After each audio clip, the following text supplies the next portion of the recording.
woke up weighing 300 pounds. We all dieted our way up there because we did every diet was along the way, and we thought, okay, this one will work, this one will work. You lose 10 pounds, you gain 20 pounds. You know how that goes. So this time, it was a lifestyle change. This was a lifestyle change that I could continue the rest of my life. That's what's important about it. This is something that's not going to end, and I'm going to all of a sudden change. So I noticed that in these people. I also put up pictures in my kitchen of people that I wanted to look like. I also put up pictures of people who had been successful at losing weight and keeping it off. I totally got a mindset on, I'm doing this. I will not accept defeat this time. And so I slowly increased it. I slowly added things. I stopped eating. If I was going to bed at 10 o'clock at night, I would stop eating at 7, knowing that my biggest part of getting so obese was I skipped breakfast, I skipped lunch. Most of the time I skipped dinner, and then around 9 o'clock at night after I put my babies to bed, I realized this is my time.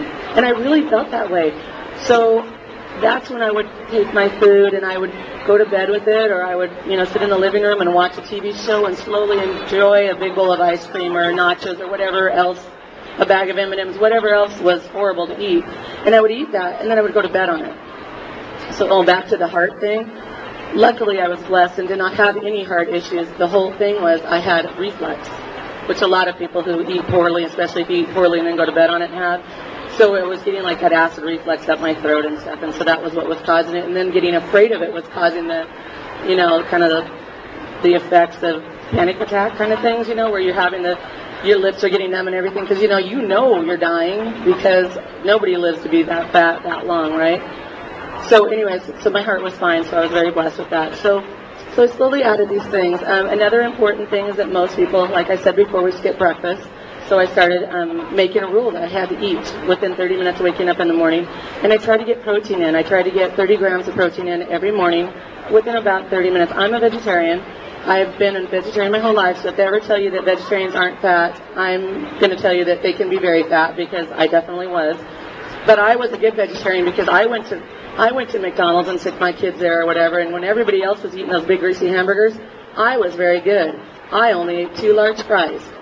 I mean, the whole big boxes, but not 2 fries, but the whole box, So I actually, in my mind, thought that was okay. So I started saying, okay, this stuff, I'm not going to eat any of the grease stuff anymore. I'm going to start eating as close to the way that God made the food as possible, right? So fruits, vegetables, berries, all those things. I will challenge anyone to eat fruits and vegetables and to be fat. I mean, if that's all you're eating, because most fruits and vegetables, especially vegetables, are high in fiber. And the thing is with them is that when you're eating those, it takes more calories, and most of them, to burn. Your body has to burn those calories than the food actually has in it. So learn to love good foods.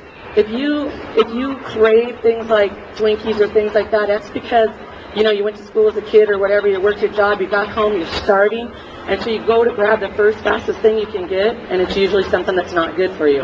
So if you can train yourself, okay, I'm gonna grab an orange when I get home, or I'm gonna grab an apple or whatever. If you can train yourself when you're at that point where you're starving, if you can pick up something good to eat, you literally will start to crave good foods.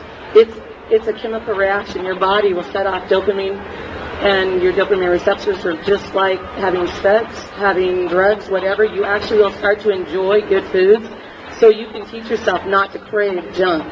I used to also drink about a 6-pack of Diet Pepsi a day. I never drank water, I never drank juice, and I never drank milk or anything like that. But I just drank Diet Pepsi, and I learned that Diet Pepsi, although it has 0 calories, that's why I thought it was good, but it also helps you to crave other things.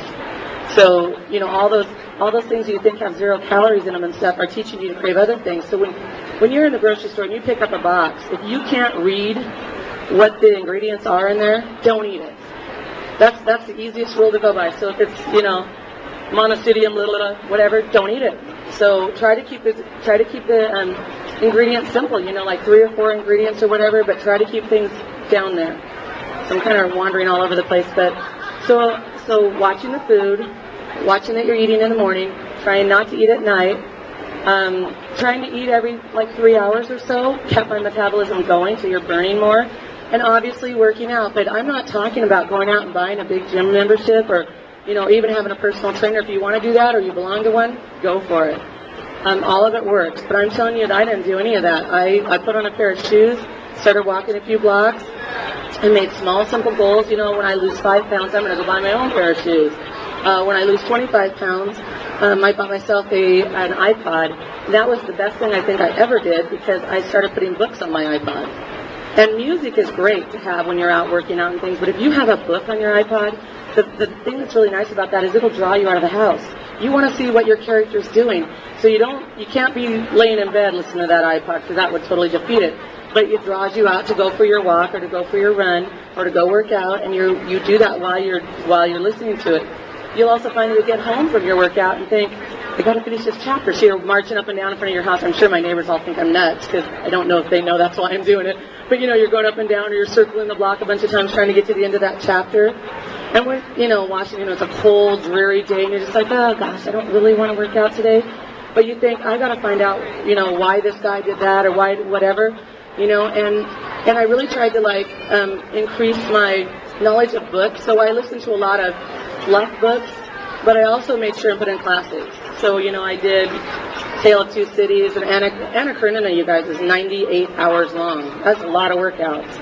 So it's a really good way to do it. So I totally encourage people. So set small goals. Give yourself rewards for those goals.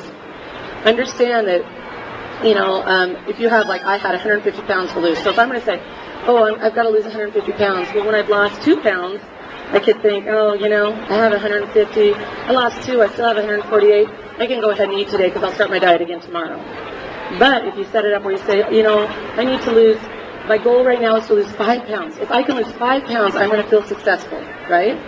So if you lose 2 pounds of that 5, you may kind of feel like, I'm halfway there, right? I've lost 2 pounds. I've only got 2 more to go. You're not going to just throw that diet out.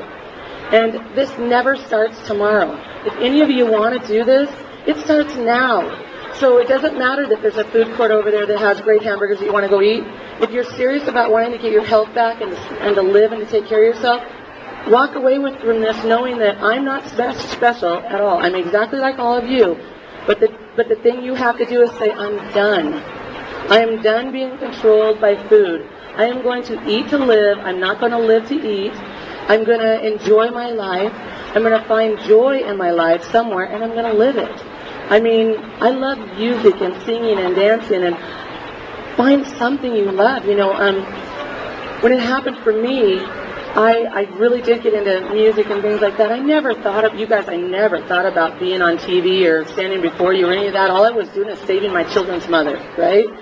And somebody in my town, because I ended up walking sometimes 2 hours a day, and I'm not saying anybody needs to do that, but I got really into it, and I enjoyed it so much, And so people around my town were watching me, basically shrinking. I never cut my hair either, so I had a long blonde braid all the way down to my butt. So I was people would recognize me. And I used to do this route that was about 8 miles long. And so people in my town knew me, and my kids had been to school. Well, one of these parents had seen me walking, and so she had turned me in to Dr. Oz. And then and I went on Dr. Oz, and then, then that gets another thing, that gets another thing. So it was never, I love it. And I feel like I have a message to get out there, and the reason I'm here and the reason I'm trying to talk to you guys and trying to give this information away is because it doesn't take a miracle. It doesn't take $1 million. You don't have to be rich. All you have to do is believe in yourself and love yourself enough to save your life, or love your children enough, or love somebody enough, and just say, I'm done. You need to think of yourself as a fine-tuned Italian racing car, right? If you were a fine-tuned Italian racing car, are you going to put the cheapest crap junk in it? Or are you going to get really bad gas and just I've got this really hot car and it's great, but I'm going to put the cheapest gas in it?